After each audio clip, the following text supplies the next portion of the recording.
Some of your evening to be here, and appreciate all the candidates coming to talk ideas with us. A couple housekeeping items real quick. Please make sure your cell phones are turned off or on silent. We do have audio. We're broadcasting this evening. Restrooms are located out in the hall. We do have a questions table in the back. So if you have a question that you would like to ask, it does need to be submitted in writing to our table. They will bring it to me. And just make sure any questions submitted are regarding issues and not directly towards individuals. I want to thank our sponsors real quick before we get started. Ottawa Area Chamber of Commerce, the Legislative Action Committee, Franklin County Farm Bureau Association, KOFO, and AT&T. Also want to say thank you to the City of Ottawa for streaming this live on their Facebook page, and for the Ottawa Library for providing the coffee and water for us this evening. So let's get started. We're going to start with our USD 290 candidates. What I'm going to do is have each of you, we'll give you 2 minutes to have just opening comments, who you are, why you're running, and then I'll ask you some questions after that. So I will start on the far end. Mr. Harvey, if you want to start, we'll give you 2 minutes. All right, thank you. My name is David Harvey. I'm a Christian conservative candidate for school board here in Ottawa, USD 290. I've been an Ottawa citizen for 17 years. I've been married for 19 years with 6 children. I've led and participated in a children ministry program at my church for 10 years. I currently now attend Ottawa Bible Church. Worked for a company, Surveys Incorporated, for 24 years, and I manage the Ottawa Surveys Inc. office here in town. I have a civil engineering tech degree from K-State. I was motivated to run by my growing concern for the kids of Ottawa. I work with kids and families in town, and the things I was hearing were troubling me. A teacher that lives in Ottawa but teaches in another town, she said, I did not consider applying to Ottawa because of the violence in the schools. A librarian that worked for the school, in reference to transgender books, said it has gotten bad this last year. A teacher said that her hands are tied. They have taken away her ability to remove students who refuse to behave. I have a couple others here, and they're wrote down back there. I think the moral base in our country is kind of going away, and I think we need to go back to that moral base. I think that moral base needs to be in God, in Jesus, and on the school board, that's what I'll do. I will focus on praying every day, praying for discernment, and praying for the kids of this community so that they can get the best education they can, stay safe, and so if you vote for me, I'll look out for the kids, and I'll pray for them every day. Thank you. Thank you. Mrs. Payne. Hi, my name is Melidia Payne, and I'm currently on the USD 290 Board of Education.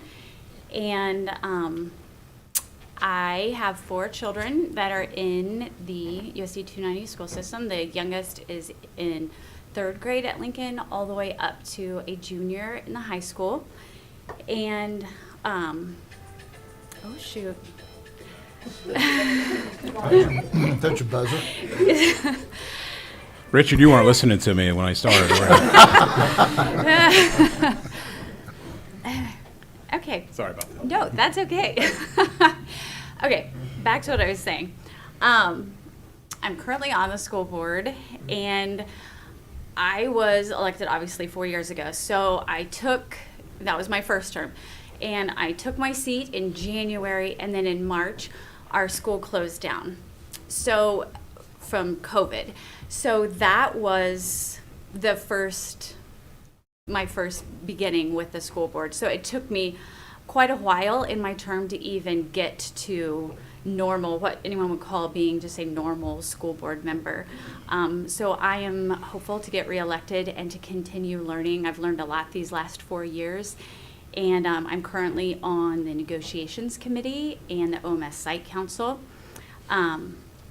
I do a lot of community service within our community. I'm active in my church.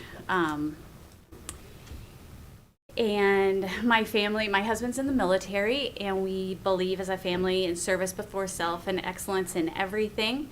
And I've worked hard to apply those principles to my role in serving the people of USD 290 the last 4 years. I've tried to use common sense solution to the community concerns that we've had, and I have worked to increase communication between the school district, our community, and the families, and I look forward to working on that more if I'm reelected. Okay, thank you. Harold? Hi, my name's Harold Wingert. I'm running for re-election. I've served 2 terms. I've been fortunate to run 8 years ago and then re-elected 4 years ago. Currently serving as board president, and I have 3 kids who've gone through USD 290. One will graduate in May, and with any luck, I think that she'll pull that off. That's what she tells her mom anyway.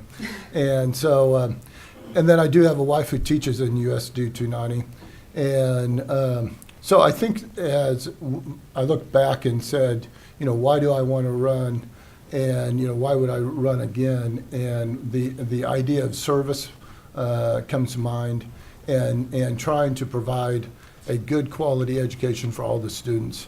And, if you think about what we've all been through in the last 8 years, education has changed just in those period of time. So who knows what the next 4 years might bring us as well.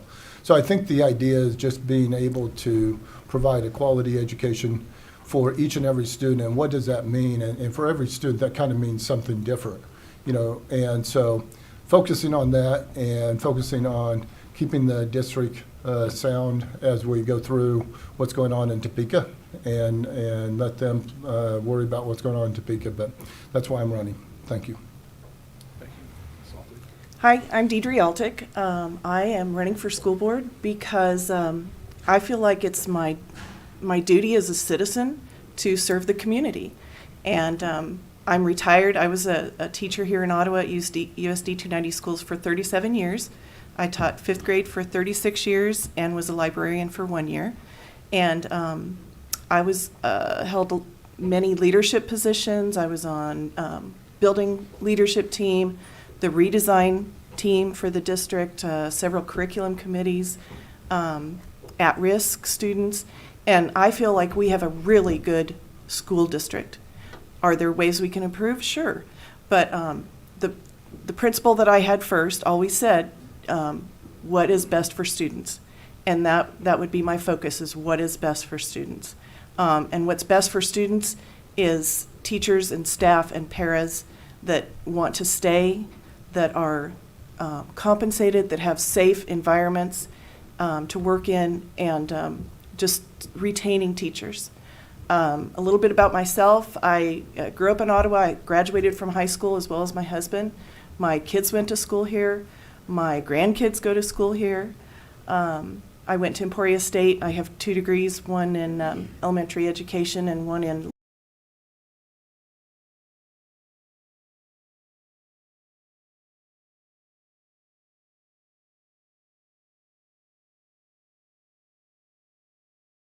We know there are a lot of challenges with schools, and as a prospective member of the school board, this question I'll give each of you 2 minutes if you need it. You don't have to take the whole 2 minutes if you don't want it.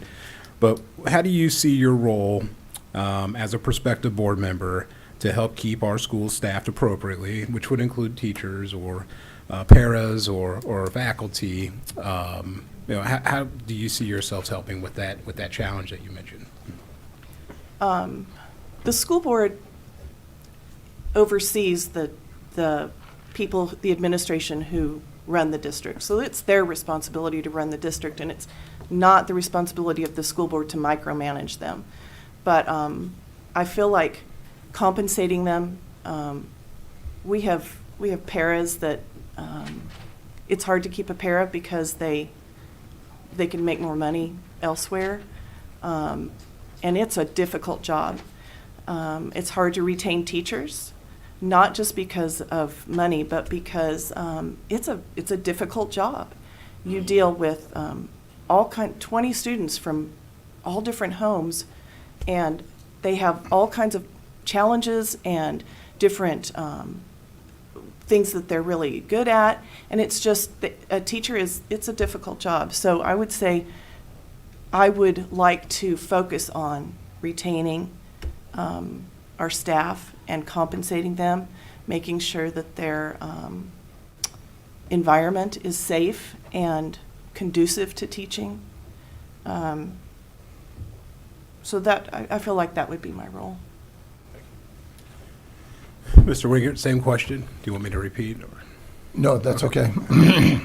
I think that's a great question, and I think it's one that 8 years ago I thought I knew the answer to when I got elected, as I thought I knew the answer to a lot of things.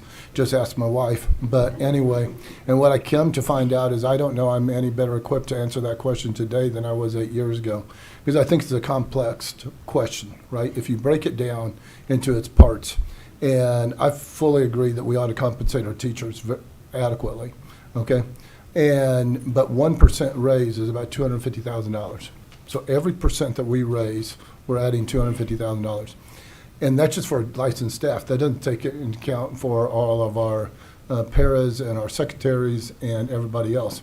So when you start compounding that, and then you take into account the admin, the bus drivers, and everybody else, and then when you sit there and say, we just went through a revenue neutral budget hearing, and there are people who think that we ought to be revenue neutral, that would have deducted $700,000 for our budget this year.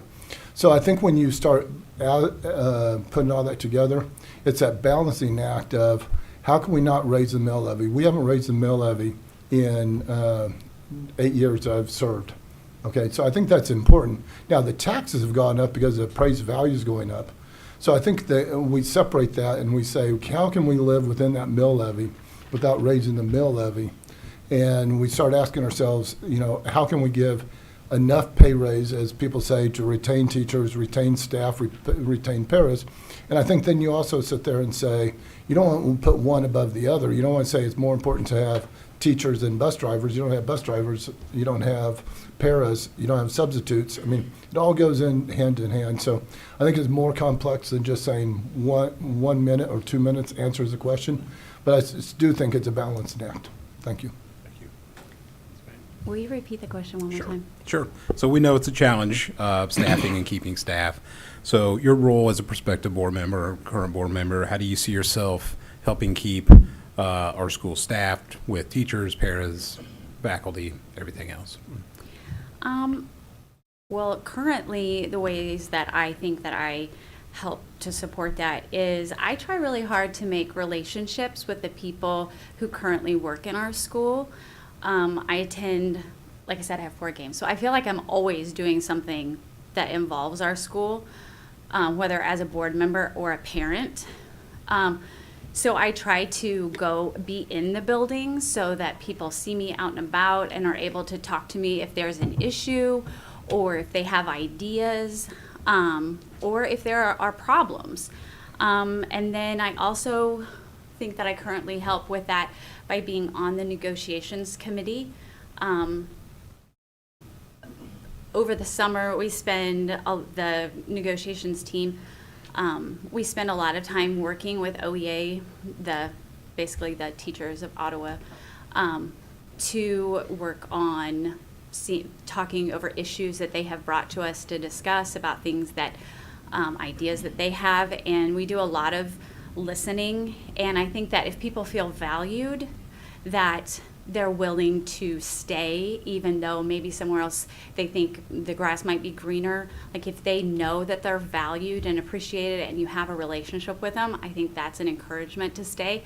I think that Dr. Cobbs and the administration or the administrators do a good job of listening to our staff, and I think that is why we haven't found ourselves in the position that some other districts around us have in having staffing shortages and other issues such as that. But it's definitely something that is super important and something that we as a board currently talk about a lot, and we try to come up with new ideas to incentivize people to come to our district and to retain our staff. And I would continue doing that if I was reelected.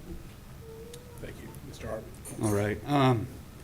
So I kind of thought of 2 things here, and they'd be interesting to look into. Incentives for raising proficiency in the classroom, right? So I work in the private sector. I don't work in government. So whenever I do something well at my work, a lot of times I get a bonus. So if I get done early, if things improve, then there's an incentive with money. I think a lot of people could use money these days with the way the inflation's going. The other thing, there seems to be a big disparity between the administration and the teachers. It seems like the teachers are doing a lot of work, and I'm sure the administrators are very necessary and doing things that are very important, but there seems to be a very large disparity between the two. So I think that it'd be good to explore finding something there. Okay, thank you. Thank you. I have two questions that have been submitted that are similar, so I'm going to do my best here to kind of consolidate these two into one question. And Mr. Winger, I'll let you start.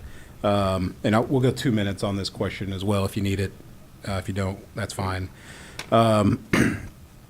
What would you say your top priority would be in the next 6 to 12 months if elected back on the school board?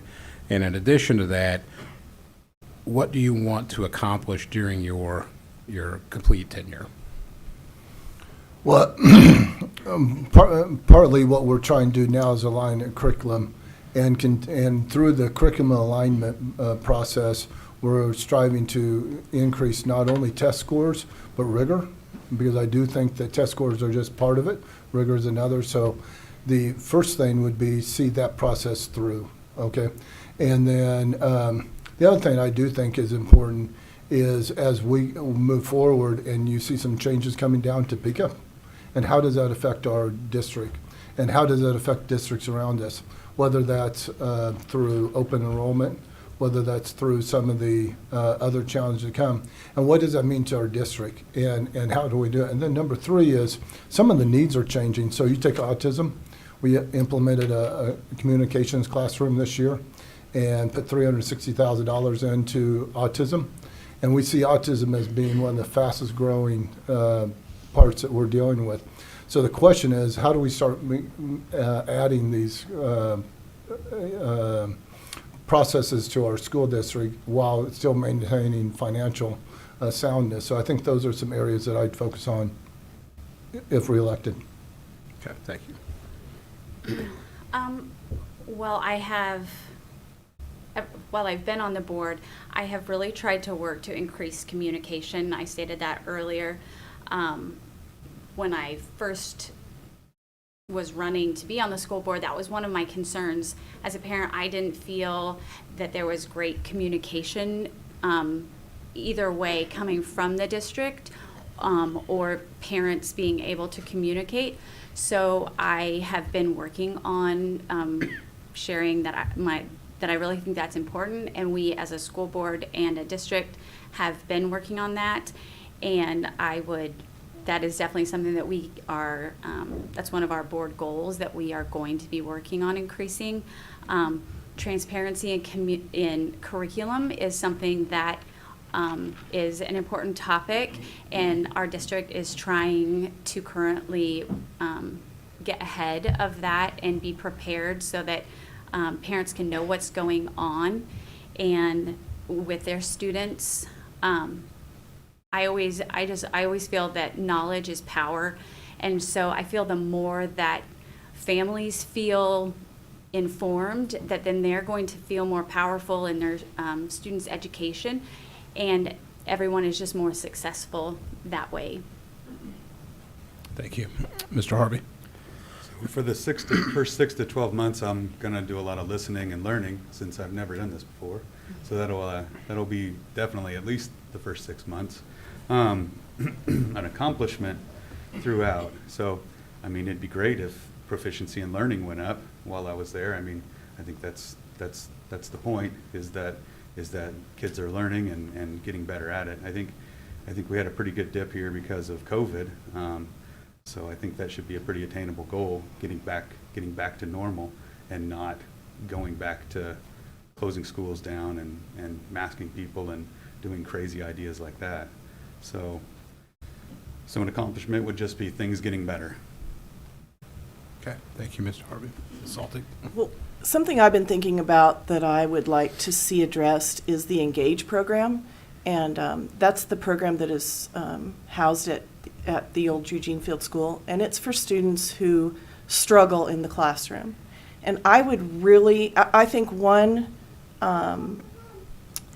challenge for teachers is those students who just really struggle in the social situation in a classroom. And I think that Engage should be used not as a get rid of this kid, but as a place where they go and learn how to be successful in a social situation in the classroom, and then come back to the classroom when they feel confident and they can use those skills. Because I don't feel like we're doing kids any favors by leaving them in a situation where they are, where they don't feel like they can be successful. And part of that is behavior. It comes out in behavior. But I really would like to see the Engage program used more, and I think that would be a benefit for those students, but it would also be a big benefit for those students in the classroom, the ones that have to leave the classroom when a student is having problems, or that where the teacher has to focus on one student.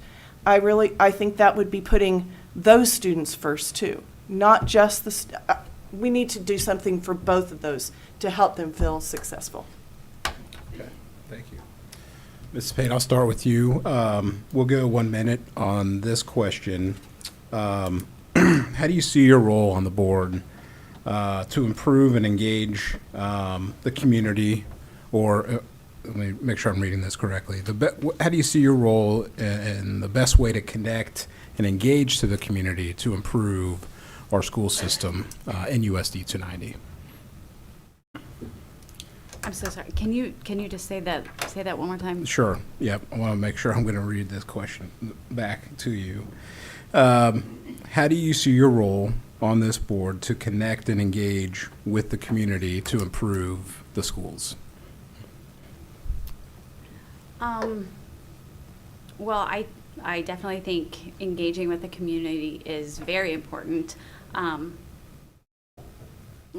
Like I said earlier, I feel like that I'm always like the majority of the nights in the week, I feel like I'm doing something that involves the school, simply because my kids are involved and I'm involved in things. And so I think, again, just relationships is part of my role, just connecting with people and listening. I've always tried to be a good listener and just not listen to respond, but listen to understand. And I think that, again, I know I said this earlier, but I think that when people feel valued, it helps in so many situations, and things are more productive. And so I would just continue with building more relationships and strengthening the ones that I already have. Okay. Mr. Harvey. Well, I think that's kind of the role on the school board to improve and engage the community, right? So I think that kind of is the point of the school board, is to basically represent your community to the school, like the concerns of the community, what's going on. That's what I'll think of my job is the concerns of the parents, those are the kids that are in the school, and listen to them and what they have to say, and then figure out a way to bring it up, and then compromise if you have to on some of these issues, get down to whatever is going on with the situation, and give them the best chance of resolving the situation. So that, I feel like that question almost kind of defines it, your community. Okay. Thank you. Yeah. Okay. Elementary schools do a good job of connecting with their the parents and the community, the school community. Our middle school and high school does a great job of connecting with businesses and just people all over our community. And I don't know specifics, but I see career days, I see interns, I see lots of kids. There's more things we could do, but I think we do a good job of it. Okay. Thank you. Mr. Royer. I promise not to take 10 minutes to answer the question. We actually have done a lot of things in the last 8 years. Number one, physically, we have a new camera system and new microphones and new PA. We go up on YouTube. The emphasis has been that if you want to watch our meetings, you can do it online. We also put an emphasis on recording them. So if you can't see them live, you can get to them via the website. We've improved the website. We've improved Skyward so that now you can log on, and if you want to, I forget my password, my wife does it for me, but you can check your kids. You can get their grades, you get real time going on. We added Class Mojo, so you're getting communication from teachers. You can communicate directly to teachers. If you think about, we serve on various committees. So like I'm on the neighborhood revitalization, the board members on each building. So we're out in the PTO. And then if you think about what we do as admin, they're on various committees and we do board reports. So I'll stop. Thank you. Okay, thank you all. So there's been a lot of discussion this year in our country around banning books. One of the questions submitted is what your position would be as an elected board member on banning books. And Mr. Harvey, like you're next in line for me, so I'll go 1 minute on this question for each of you. I'll let you start. Well, I think the premise of the idea of banning books is kind of ridiculous. As a person in authority, as a person who decides kind of what's good or bad, it's your decision to like pick what books are.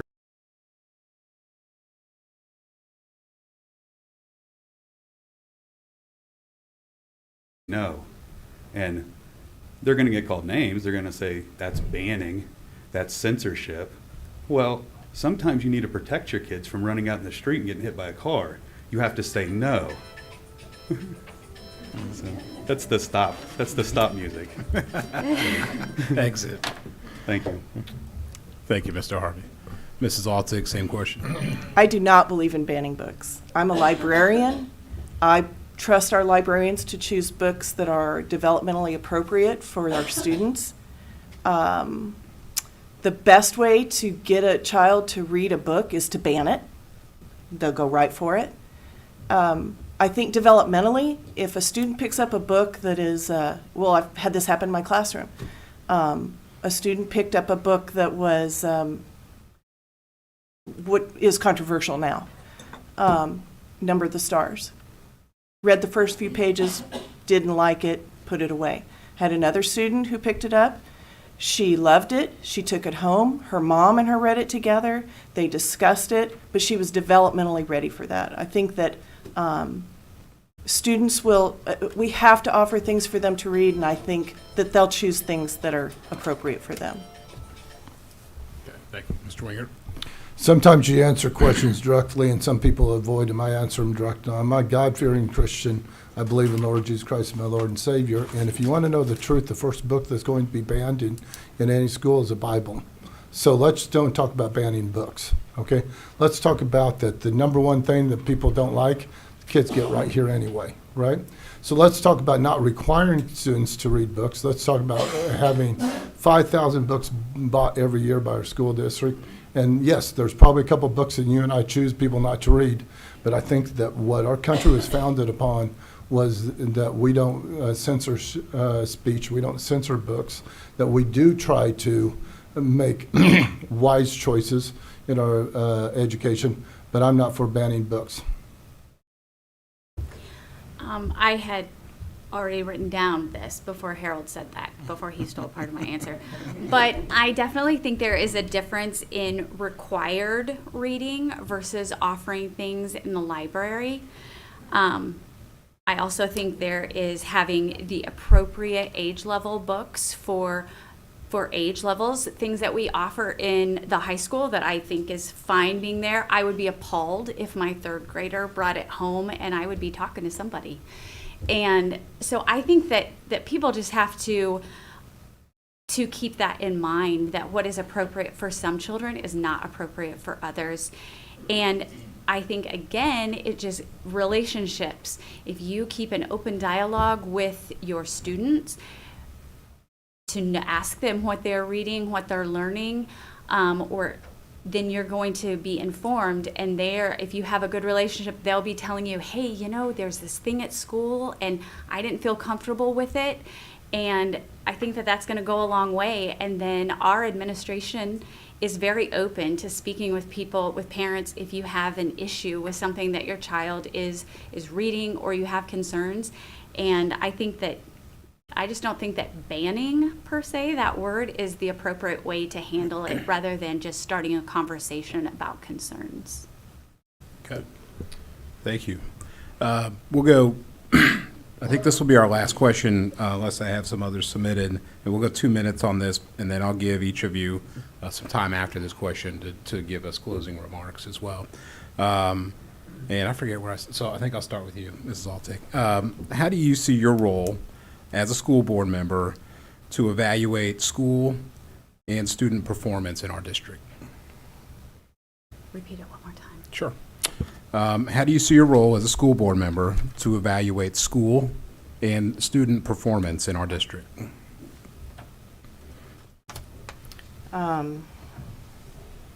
First of all, we have to look at the big picture. As a teacher, those 20 kids in my class, on any given day, who knows how they would test? They may have had a fight with their mom. Maybe their dad got arrested in the middle of the night. Maybe, things happen. And we have them for 7.5 hours a day. And we can't control what goes on in their life. So we have to take the tests, I don't want to say with a grain of salt, but we have to look at them as that's one day in that child's life.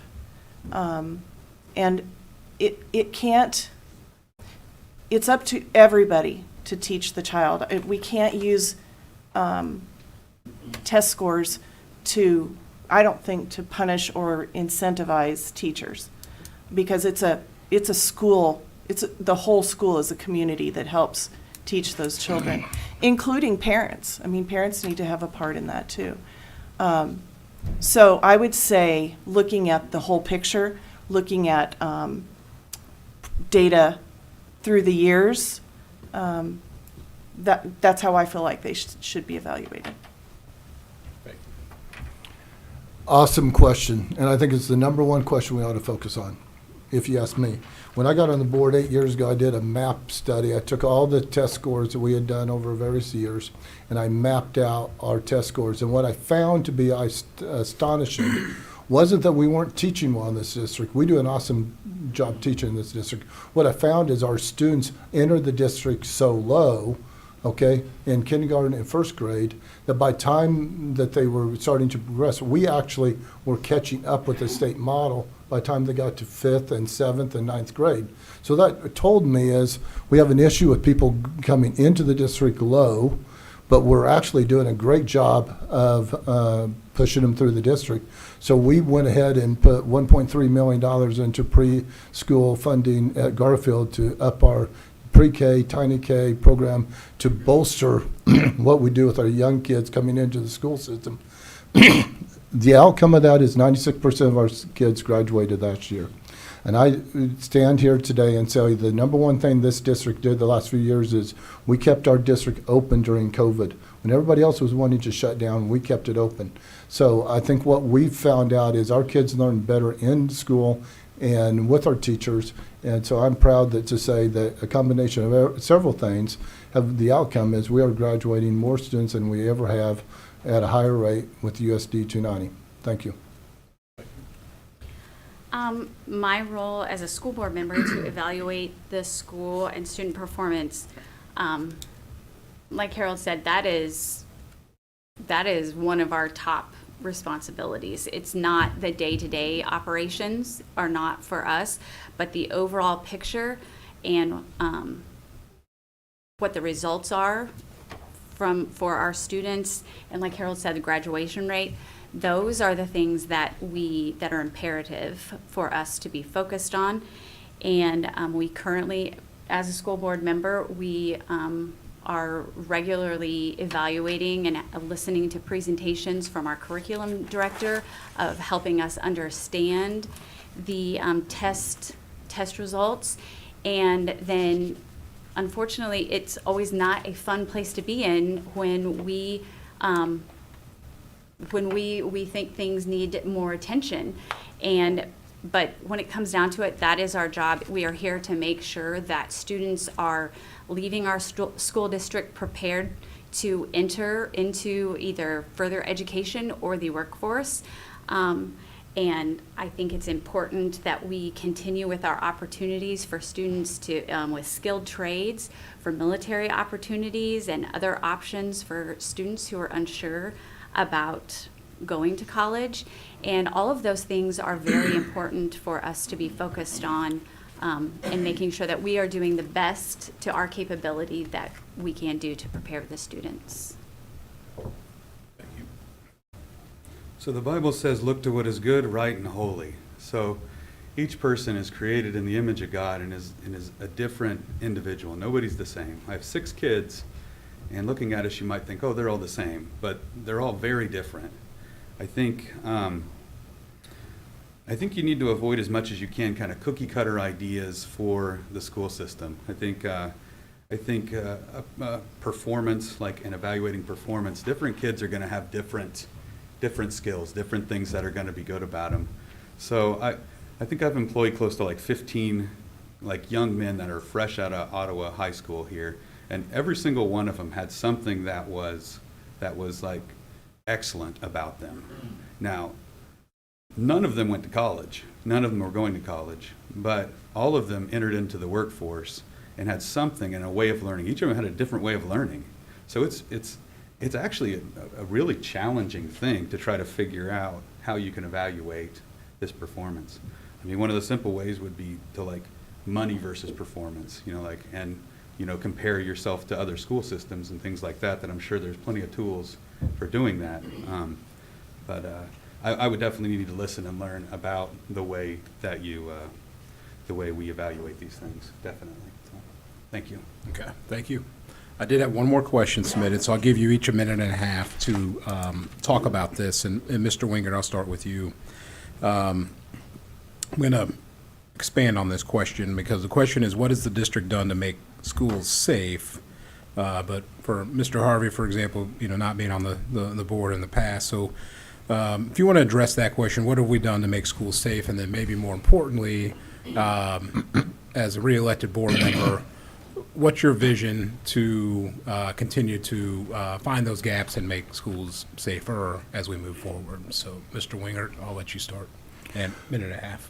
Well, honestly, it's something that concerns me a lot. Not only did I have 3 kids and I have a wife that teaches in the school system, and occasionally you see on the news something happens, and so what I will tell you is that there's a lot of effort that goes into keeping the kids safe. And what I have found out is it isn't just one thing or the other. What it is a coordination of a belief from the admin down to the teachers.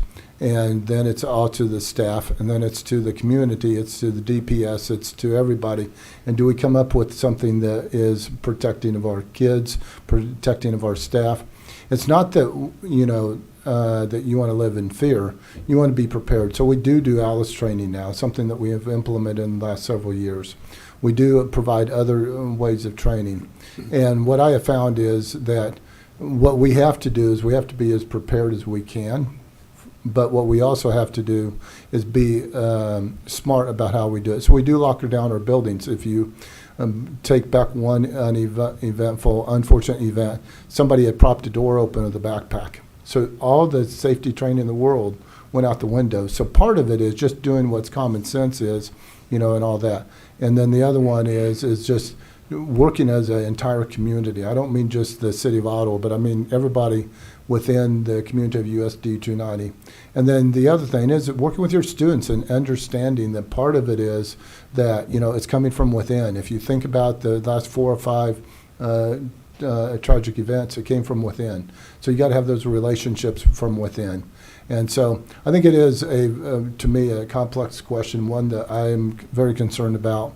But I think that our district is doing an admirable job at trying to answer. Thank you. Ms. Payne. like Harold said, preparedness is a very important piece to that. For our kids to feel safe and our teachers and staff to feel safe. But there are many other dangers that our kids face regularly. Not in the classroom, but that affects them at school. And so I'll go back to those relationships. And unfortunately, teachers do bear the burden of knowing when our kids are unsafe outside of the classroom. So I think it's very important for our teachers to have relationships with their students so that they can help our kids to be safe in their homes or in the community, and to be able to help find solutions for those kids. Because like Harold said, it's not just within the building. These students are our community, and we're all ultimately responsible for them. And increasing communication with your own students, so if they hear something, they can talk to you about it, and you can bring it to the school district, or that students feel comfortable to tell their teachers if there is an issue that they know of. All of those things are going to help keep our students more safe. And then everyone knows that I'm a big fan of LEO, so our district has a good relationship with our police department and our sheriff's office, and I think we just need to keep strengthening those relationships and working together. So if in the event there ever was an incident, everyone would be squared away to have a quick response and be able to handle it. Yeah, I think a community keeping its children safe is probably one of the most important things that you could do. I would think that would start with being involved with the police department and having them involved in the school kind of as much as you can. Maybe I don't know exactly how many police officers. I think it's called a resource officer, I think, in the school. I'm not sure how many are involved there, but I think it would be a good idea to have more police involved in the schools and around the schools to keep the kids safe. That would be, I think, the best approach there. I think that's something I got to learn about, though. I don't know what the school security looks like and things like that, so I don't know how much I can really speak to that. It would definitely be a concern, and it sounds like it's a concern of everyone. So hopefully we're doing a good job. Through the past several years, we have implemented lots of safety procedures, but I agree 100% with Melidia. It's about relationships. If a student knows that there's at least one adult that cares for them, they're less likely to do something to hurt themselves or other people. So I think it's about relationships with our students, and then the procedures that we have in place, and making sure that everyone's trained. And I know from being a teacher that I would do anything to keep those kids safe, and I'm sure most of our teachers feel that way, and our staff. It's that's of utmost importance. Okay, thank you. Ms. Payne, I'll let you begin. I'll give you each 1 minute to give closing comments, and while they're doing that, if our city commission candidates would be prepared after they're done with their closing comments, we'll rotate out. So 1 minute, Ms. Payne, I'll let you begin. I'm not really sure what there is left to say. I think that this has been a good opportunity and covered all the gamuts pretty close. I'm looking. I didn't talk about the social issues. I thought that there might be some questions about social issues. I'm always quick to say I believe that social issues should be left up to the family, and I think that the school district does a good job of encouraging family relationships and just talking with your students, and I think that is very important. And just the more that we can keep our families informed, the more the better relationships that we will have between the district and families, and then that will lead to better results for our students regarding their education. Thank you. Not you. Mr. Harvey, go ahead.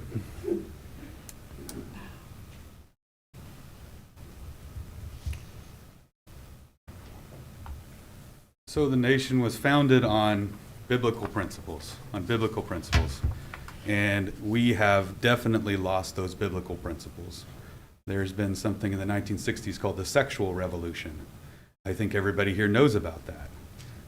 That's not a good thing, and we're starting to see the repercussions of that. We are seeing more and more repercussions of moving away from God. I honestly don't know how at this point our education system could move back to God. At one point we were connected with God, and that was a principle. We would teach out of the Bible. We teach people how to read with the Bible. We would focus on the Bible. If you don't have a moral base and an ethical base in God, then you have nothing to base your morals on. So if you elect me to the school board, that's what I'm going to bring. I'm going to bring biblical principles to my decisions. I'm going to pray about it. I'm going to focus on my Bible, and I'm going to rely on God to lead me in the decisions that I make. Thank you. Thank you. Ms. Saltic. So the USD 290 mission is to ensure that each and every one of our students graduates with the knowledge, skills, and behaviors to have life-sustaining employment. And I feel like our district is doing an amazing job at working towards that mission. I've said before, I'm passionate about public education. I think it's our responsibility as citizens to provide a quality education for every single child in our district, in our area. That's what our nation was founded on, is educating. It's vital. It leads kids to be able to be successful. And that's what I would bring to the school board, is just a passion for public education. Thank you. Thank you. Thank you for coming tonight. Thank you for listening. We are the Board of Education. We're not the school board. And I try to remember that every day, because education is a focus, right? The school board, if you think about, the schools aren't going anywhere. They're made out of concrete. It's the education, what goes on inside, that is important. We have a phenomenal school system. We have a school system that has done immense things over the last 5 to 10 years. And we have a great staff. We have great teachers. We have a place that people want to come to work.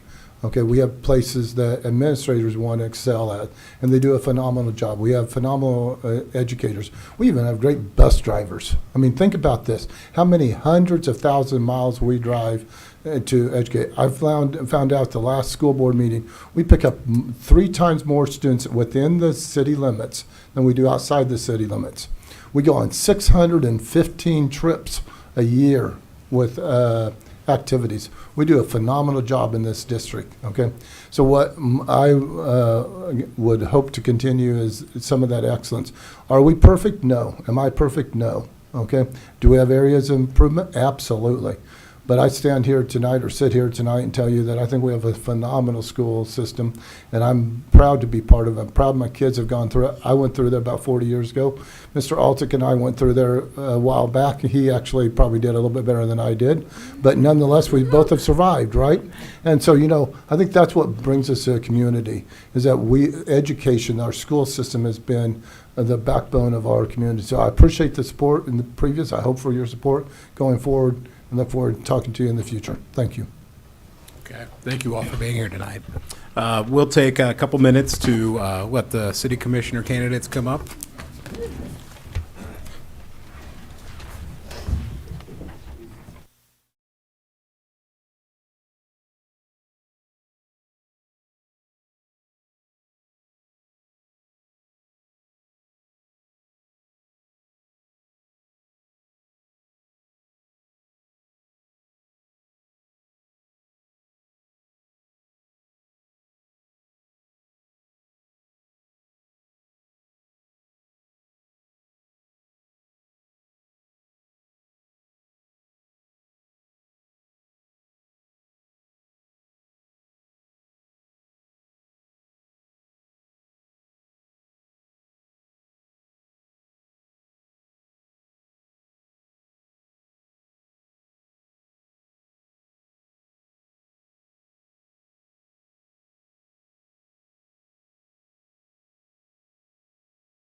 1 second, Stu.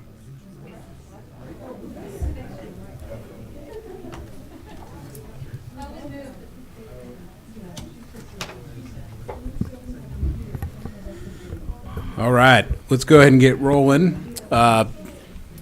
Thank you all for staying with us, and city commissioners, thank you for being here with us this evening. We'll open up the same way we did with USD 290 candidates. I'll let each of you take 2 minutes just to introduce yourself and talk about why you're running for city commission. And Mr. Crowley, I'll just start with you here, closest to me. Thank you. My name's Eric Crowley, lifelong resident of the city of Ottawa. Married, have 3 kids, own a business here locally. Been in business about 17 years. I've been a commissioner about 7 years now, and I don't think you feel like your job is ever done. So at this point, I don't feel like my job's done. I'm interested in being elected again because I feel like there's things out there that we haven't checked boxes on yet. I'm interested in seeing those items through. I think we're out on the cusp of some big things here in the city of Ottawa with our industrial park out south, housing that's moving forward, and then just the surrounding area. You know, the proximity that we have to our neighboring communities is wonderful. It's a curse sometimes, but it is wonderful, and I think that we can really pounce on that with things that are going on south, things that are going on north of us, and it's going to help grow our community, and I'm interested in seeing how that goes. So, thank you. Thank you. Mr. Clayton? Hi, I'm Zachary Clayton. I as well am running for city commission. Lifelong resident, similar to Eric. I'm a local business owner as well, local homeowner, an OU graduate. So I've spent a lot of time, my heart and soul kind of is in Ottawa. I have a passion for here. And similar to Eric, how he had mentioned, really trying to grow the community. Throughout my life, looking historically, it feels like Ottawa really has grown. And I look at the population, I look at the housing, I look at a lot of the issues we're facing today, and they've been here for 20 years. And I think we are getting better every year on a lot of these things. And I just really want to push, like he said, with a lot of the opportunities around us. We're a great community, we're burgeoning, and I think we have big. I see it as a privilege to serve the community in which I was born in, I was raised in, I was educated in. Besides the years that I actually went to college, I was not an OU grad, and I'm sorry for that, but still love OU. I am proud that my children have grown up here. Both my husband and I made a conscious choice to move back to this community so that we could raise our children in the community that had embraced us both. I don't own a business like Zach and Eric do, but am honored to spend time with them on the city commission. I am a master's level social worker, and I work in the field of hospice and work with individuals at the end of life. So that's a whole different scenario than what I do here on the City Commission. I do serve on several boards, including a stint as the League of Kansas Municipalities president a few years ago, and the Kansas Municipal Energies Agency, the Elizabeth Layton Center, and most recently, I was appointed to the Kansas Fights Addiction Board, which is the board that will be distributing opioid settlement money that has come into the state of Kansas for the entire state. I so appreciate the simplicity of living in our community, but also know that there's complexities to that too. I think that we have many things that we can do here in our community, and I think we can do that by taking just one step at a time. It's certainly not easy. Local governance is really, truly a team sport. We all work together. Not one of us does everything. And so it takes every bit of all of us. Okay. There you go. And Time's up. I know, right? Well, I do again want to say thank you to all 3 of you for being here. If everyone's not aware, all 3 are incumbents and running unopposed, so we appreciate you giving us time this evening. And I do have a few questions we'll have you answer. for everyone that's here and everyone that's watching. So let me start with this submitted question. Besides housing, or maybe if you want to include housing, what do you see as the biggest challenge hindering community growth? Let's do 2 minutes, Richard, and Mr. Clayton, I'll start with you. I think the first thing is childcare. Obviously, don't have children myself. I'm new to really understanding the needs in the community of childcare. But I think for true growth, we need to expand our childcare offerings to help entice people to come to town. You know, we've heard from so many people that people would come to town, but there's just not availability for their children to be in care somewhere while they work. And I think that is something that we have been working on, and I think we need to keep working on to expand those offerings there. I also believe that Ottawa University is a great opportunity that's literally in our backyard for keeping some people within the city limits who are already here, they're living here, they're working here, and working to bolden that relationship with them to keep as many of those students around and in those higher paying jobs as possible. Kind of a third thing, it was really highlighted during COVID, was internet access. We heard a lot a year and a half or 2 years ago when I ran about the need for better internet. We see a lot online, ironically, about needing better internet. And we currently have some service providers working to get fiber in the ground. So we're getting really close on a lot of these things, but I think those are some things we can keep pushing, as well as housing, to help improve the community. Excellent, thank you. Mrs. Kaler.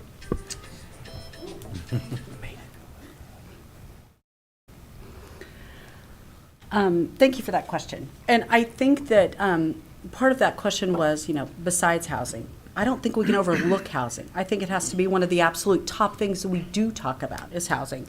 One of our recent presentations by FCDC was some information on the total number of households we have in our community, and it appears as though we have just under 6,000 complete houses. We need many more. And we have done, I think, a real decent job of making sure that we can get that infill. So I know Harold was talking about neighborhood revitalization, and that's really trying to fill in those spots in which if there's a blank lot in the middle of a block, and you get a house there. And that's the whole point of that. But we are in the process of moving some housing options and growing some housing. This community has loved me, but I don't have housing here. I don't have a housing option for me. I need a housing option in which that I can't get out and mow my lawn. I need someone to help me do that. I need zero maintenance. I think we need to focus on those things. And so I don't think we can not focus on housing. So I think that Zach had really some really great points. I think broadband is a definite issue. And childcare is too. But if we don't have the houses, it doesn't matter if we have amazing broadband and we have amazing childcare. If we don't have somewhere for them to live, it does not matter. Mr. Crowley. In the field that I'm involved in, it'd be certainly easy to say housing. It pays my bills, so I would love to say that. But I think before the housing, I think good paying jobs is what we really need. And the city and the county made a commitment a few years ago, a pretty big investment on a proximity park. And we need to put a big industrial business out there that's offering a lot of jobs at a good paying wage. We have a few of them, the Walmarts and the American Eagles that are surrounding us, but we got 28 acres out there that need some buildings out there that offer more jobs that'll help with that housing need. And you never know, some of those places offer childcare. So I think those might come hand in hand. So the biggest important thing to me would be finding a business to come into Proximity Park, offer some of those extra amenities, and have a good paying wage. Thank you. So bear with me as I'm trying to consolidate two questions here that were submitted and related. We've all been dealt or forced to deal with basic living becoming more difficult with higher inflation, rising property taxes are part of that equation as well. So, and Mrs. Kaler, I'll let you start, and we'll go Yeah. 2 minutes on this question, Richard. How do you see yourselves as elected officials to maybe help ease families' burdens? Are there ways that you can help the city tighten the belt, so to speak, to help ease some of that burden with inflation and rising taxes? I'm so glad that this was brought up, because I'm not sure that the public is aware of a few things that the city, we absolutely, I agree. I pay taxes, everybody up here pays taxes. However, there are a few things that the cities and counties made a commitment with, and former Mayor Jackson was here when this happened, or saw this when this happened, but we, in the last 21 years, have seen LAVTR go away, which is local ad valorem tax reduction. And that's a revenue sharing that the state agreed to participate with in this, with the cities and the counties, and that went away. And so we also have city-county revenue sharing funds that went away about 20 years ago. We also lost close to this entire state of Kansas, cities and counties have lost almost $3 billion that have stayed in the state legislature. It stayed under what's called the state aid budget. You'll find it in the Kansas legislature's budget. It's called state aid, but it's not been actually passed on to cities or counties to reduce taxes. So it's been kept, and that's a really easy way for us to, not an easy way, but it's us asking the legislature to please just do what is legally, actually written in law, supposed to be shared with cities and counties. And that is really one of the ways that I believe that we, as the city and as the county, I can't speak for the county, but can certainly speak for at least my vote on a city commission, I would like to see LAVTR be honored at the state legislature. I would like to see CCRS funds be honored at the state legislature.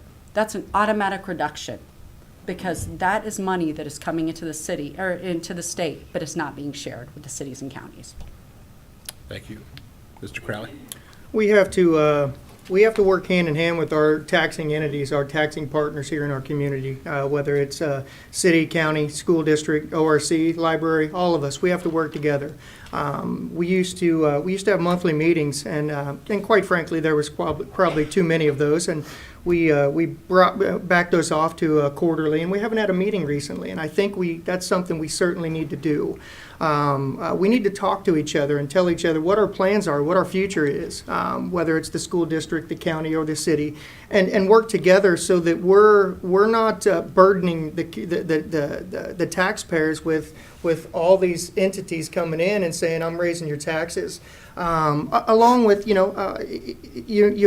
have to sell our community. We have to sell our community to folks that want to come here. Back to housing, want to build houses, because the more houses we have, the more population we have, which spreads that tax burden. You do that, it alleviates some of that stress, some of that pressure, and it makes it a little easier to swallow that tax bill when you get it. Okay, great, thank you. Mr. Clayton? Yeah, I think both candidates hit on some terrific points. Sarah, some great information with money that is available that really should be coming back to us. I hope that really happens, but I understand how most people feel. It hits our pocketbook really hard. I think transparency, for one, is a first step in getting information to people. It doesn't help their pocketbook, but it helps them understand what's going on. I think understanding property tax values, your assessed value, appraised values, I think we've come a long way. The bill that you get from the county now has a lot of great information on it, but I think people need some better information to really understand that. And I think we've really improved sharing information that the same way the cost of food or the cost of maintenance supplies for your house has gone up, the cost of pipe, the cost of chemicals to treat water has gone up as well. Mayor Crowley hit on it. Expanding the tax base is the best way to spread your tax burden across more assessed value. That's why you see Johnson County and larger municipalities having lower tax rates, because they have a larger assessed value. And I think first I would really like to start on being as transparent with people as we can. They say people can handle bad news, they can't handle no news.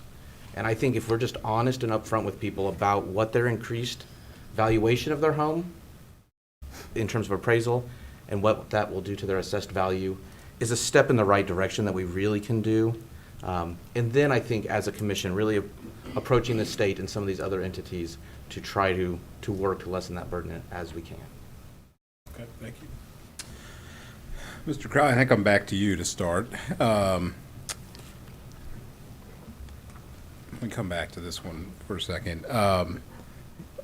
And I apologize, this is a multi-part question, so if you need me to repeat it or read through this again, let me know.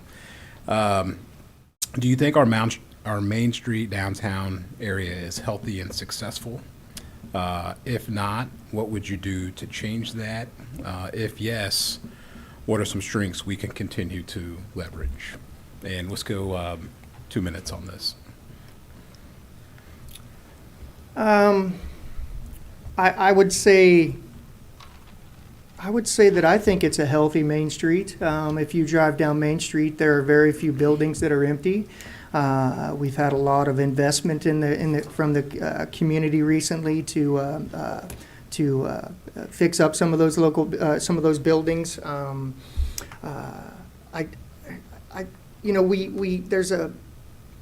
We've had internal conversations about this, and we thought big picture. There's a lot of things that you could do, but we just also discussed, the burden of taxes on folks. So do you wipe the slate clean and try to rebuild or do a different look of your Main Street, but then raise the taxes when, quite frankly, I think the Main Street itself is doing wonderful. We have our Main Street Association that works hand in hand with a lot of the business owners. There's a lot of events going on downtown. The businesses, even when one, just doesn't make it, I liken it to the Phoenix. Another one comes in right after, and it's wonderful to see, because if our Main Street wasn't doing well, then you would think that those folks would just, they wouldn't want to start a business locally. So I feel that it's doing wonderful. Is there room for improvement? Certainly, but I don't think we have to reinvent the wheel. Okay, thank you. Mr. Clayton? As Mayor Crowley said, I think it's healthy as well. I'm not sure if we can see its abs right now, but I think it's healthy. I think it's fit. Sorry. I think we have a lot of great things going for our downtown, and it's been my privilege to serve on the Main Street Board as part of the City Commission since I've been on, and I think it's been really eye-opening. We're the only city in Kansas that has two rail trails, and they intersect a block off of downtown. I think businesses like Ottawa Bike and Trail do great things about bringing people to the community because of those. We've seen government grants used downtown to bring housing, to redo buildings. We currently have some projects going on that is hundreds of thousands of dollars from outside of Ottawa coming into Ottawa to the Main Street. I think Main Street Association, the Chamber, a lot of those strategic partners are great. The event's tomorrow's Third Thursday, so come downtown, and there's some great things going on. We have axe throwing. Are great events that have really just started blossoming, and so I think we're on the right path. One thing I would really like to see that I think I've heard from some businesses is a way to find funding to help coach small businesses. There are small businesses that are really close to succeeding, and maybe they just need either the harsh truth from someone outside of themselves, and I would really like to see Main Street and other organizations kind of work to help small businesses with those coaching tools and some of those things to really help them succeed. Thank you. Ms. Kaler?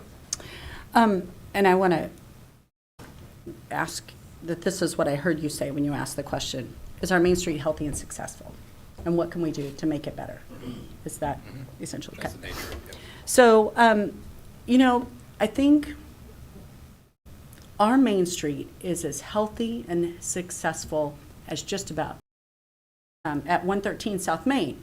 And we were able to secure a HEAL grant, which is called Historic Economic Asset Lifeline. So it's a lifeline to a building. You don't want a building to be empty, and you don't want the building to go down. So when you drive by 113 South Main, you'll notice things are happening there. And do you know why they're happening? Because they got a HEAL grant.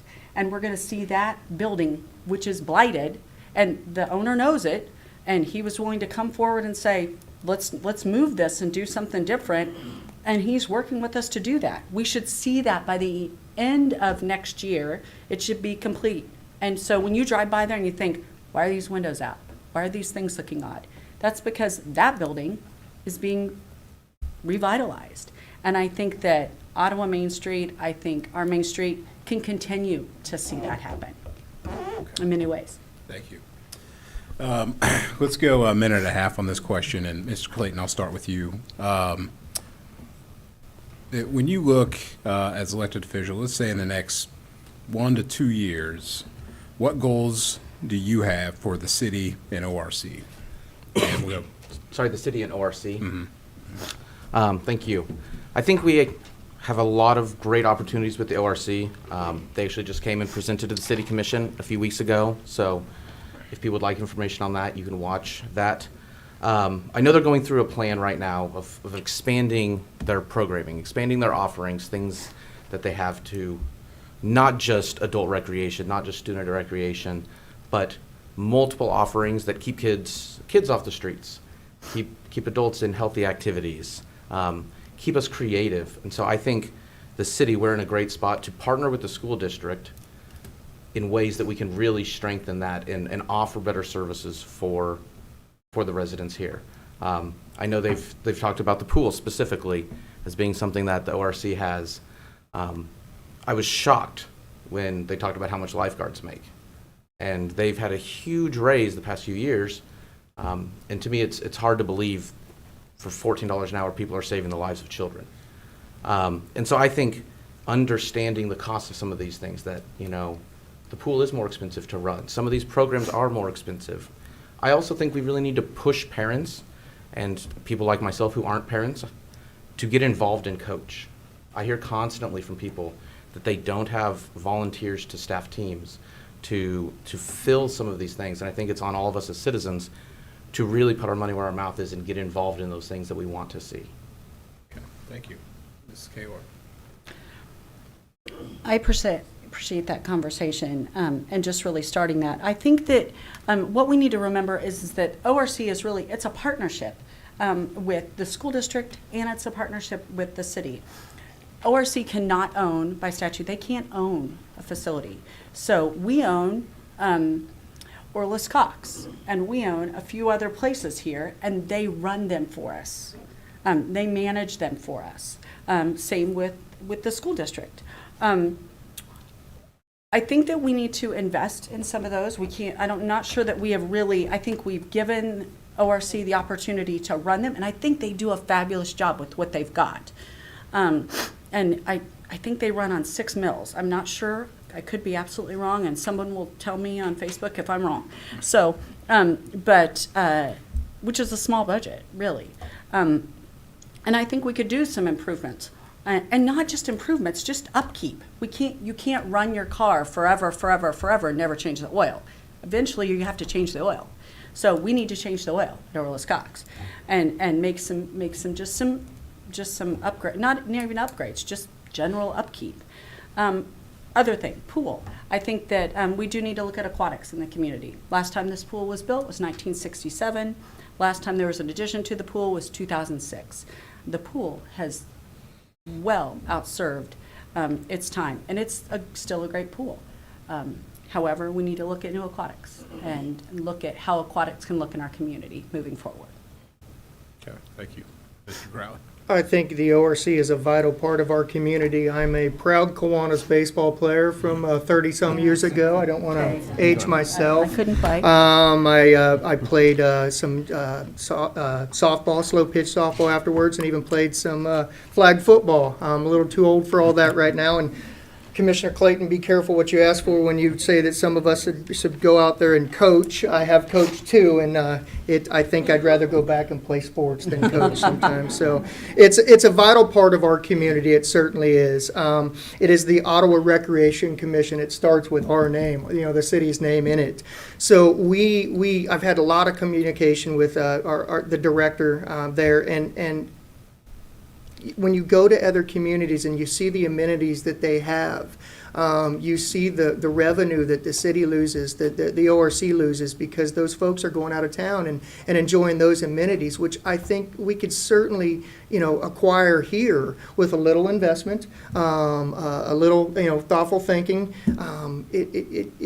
We have a great location. We have a great proximity to everything that's around here. Folks would drive here. We just got to give them the right thing to drive down here for. Okay, thank you. I'm going to ask one last question, then I'll give you each a minute to do some closing comments. I have a question submitted around policy and how you balance necessary regulations with excessive regulations. So I think maybe the nature of this question is, how do you involve residents in your decision-making process when you're considering policy and its impact on our current residents? And I'll give you each a minute and a half, and Mrs. Kaler, if you would like to start with that question, I appreciate it. Sure. We have a little over 12,000 individuals that are call the City of Ottawa home. And although some of those are under the age of 18 and can't vote, that doesn't mean that they don't have a voice. And every one of them should be heard. I do think there's multiple venues in being heard. All of us here have email. You can certainly email all of us at any time. I don't know that I've ever told a citizen I wouldn't meet with them. It's often that I'm meeting with them at one of our coffee shops, meeting with them somewhere out in the community. I want to meet and hear your point of view. Your point of view is important. And our job as a commission is to make policy and to pass the budget every year. That's our job in its basic form. And so citizens help drive that, and they are the driving factor on policy. Now, there is some best practice on policy that we do have to look at, but citizens help drive policy, period. Thank you. Mr. Crowley. There's a saying in sports that availability is your best ability. And I think being available to the public is certainly our number one job here. Being a part of the community, being out in the community, whether it's walking through the grocery store or being at events, always being available for somebody to have a conversation with. Whether you enjoy that conversation or not, it's still their opinion. And it's something that they're passionate about. And you have to take in every bit of their passion because there might be a point that they have out there that you're not thinking about. So I think being available to the public is your first and foremost job as a commissioner. Thank you. Mr. Clayton. I'm one that I've long said, I'm more of a proponent of smaller government. And in being up here at this dais, I've learned a lot. And our city manager says that everyone wants small government until they don't. And I really tried to take that home and learn a lot from that and really think about that. As Commissioner Kaler mentioned, there's 12,000 residents. I often think people feel like they can't talk to us. I hear that from people when I'm like, no, just stop me in the store. As Commissioner Crowley mentioned, I may not like it. The conversation may not go the way I want, but I do want to hear from people. I want people to reach out on Facebook. I want people to do those things. But I also want people to know sometimes, and I've learned this through relationships, if they just want to be heard or if they really are looking for a solution. And I think that's kind of the job of this table, is really to understand what they're looking for in that. And as Commissioner Crowley mentioned, going to events, being out in the public where people are a little more comfortable stopping you, talking to you, bringing those issues up. I also think funding. As everything does, it comes back to funding. Specifically thinking about the chicken ordinance and work that we've just put in, there is additional work that now, as Commissioner Kaler's mentioned multiple times, that our animal control officer will have to do and where those funds come from. So there's a balancing act between, as you do some of these things, there's responsibilities that fall on someone. And, Me, sorry. was it? Oh, okay. That's- Oh, sorry. oh, Well, well said, Mr. Clayton. I'm glad you mentioned that because there are several questions I did not get a chance to ask you all. And I'm glad, I think all three of you said it, you're very open to having conversations with our community and with our residents. So I apologize, I couldn't get to all the questions, but in respect of everyone's time this evening, and again, appreciate everyone for being here, especially you all as candidates. I do want to give each of you one final minute to just give closing comments or say anything in closing, and then I have a few closing comments myself. So Mrs. Kaler, I'll start with you again. I want to thank the community for allowing me to serve. I don't believe by any, I don't believe for a moment that local governance is not really a team sport, as I had said earlier, and it takes so many individuals to make this city run. In fact, we have 149 amazing employees that could go 15 minutes up the road, 20 minutes up the road, and make a tremendous amount more money. But they dedicate themselves to our community. I will never be sorry for raising them up and saying how amazing our city employees are. I am so thankful to be a part of this team. I would ask for your vote so that I could continue to be a part of this team. But I'm just eternally grateful for having this community to live in and to raise a family in and to call my home. Thank you. Mr. Crowley. Thank you all for showing up tonight, whether you're here or listening to us on COFO and such. Ryan, thank you. Thank you for doing a great job, as always, tonight. What a great community we live in. What a great town we live in. And it's not because of the three of us that set up here. It's because of the folks like Richard Jackson before us. You know, the folks that have set up here for years and years and decades and made the decisions to get us to the point that we're here today. You know, I always say that it's easy to do our job because we're riding the coattails of the folks before us, and thank you. But we want to continue to do a good job. We want to continue to pass that legacy on to the next commission so that their job can be easy. And we have difficult decisions to make, certainly. Taxes are terrible. You know, nobody likes them. But we have to make those difficult decisions. And I'm certainly thankful for the folks that have voted for me before. I'll be thankful for the folks that vote for me on November 7th, and I certainly would love to sit here again for another 4 or 2 years and make those decisions for you. Thank you. Mr. Clayton. I as well. Thank you, everyone who came out tonight for the school board, candidates who were here before us, everyone watching on media. It really is service sitting up here. I've learned that a lot over the last year and a half since I've been appointed to this position. And I'm sure my girlfriend would tell you there's a lot of times that commission and getting stopped at the store may not be convenient. You know, having to go to board meetings that I'm serving on. But I really feel like it really helps you become a part of the community. And the same as everyone's mentioned, I want people to feel welcome to come up and talk to us. Good and bad. Tell me how you're thinking. Shoot us emails. We are not infallible. We try to do the best with the information provided. We have a wonderful staff at the city. She said the 150 employees that provide us great information, and we try to do our best to make decisions from that. But in the end, we're beholden to you. And we all know that we sit up here at your whim, and we appreciate all of those votes that you're going to get if I get a 2 or a 4-year term. We appreciate all of that and the trust you have put in us to be up here and make some of those decisions for you. And I really hope people, instead of just even on social media and other modalities, will reach out specifically when they have inquiries. A lot of times it's the best way to get an honest and truthful answer. And I just hope we can keep being as transparent as possible so people can understand why we're making the decisions we make. Okay, well, I appreciate all three of you being here and your comments. A couple quick things before we dismiss. Next Tuesday, which is October 24th, advanced voting does begin, so just put that on your calendar if that's important. General election is November 7th, as several of them mentioned, so please get out and vote. I want to say thank you again to first off, to the Legislative Action Committee, who was here helping with questions and timing. Appreciate, and organizing, and appreciate all your efforts on that.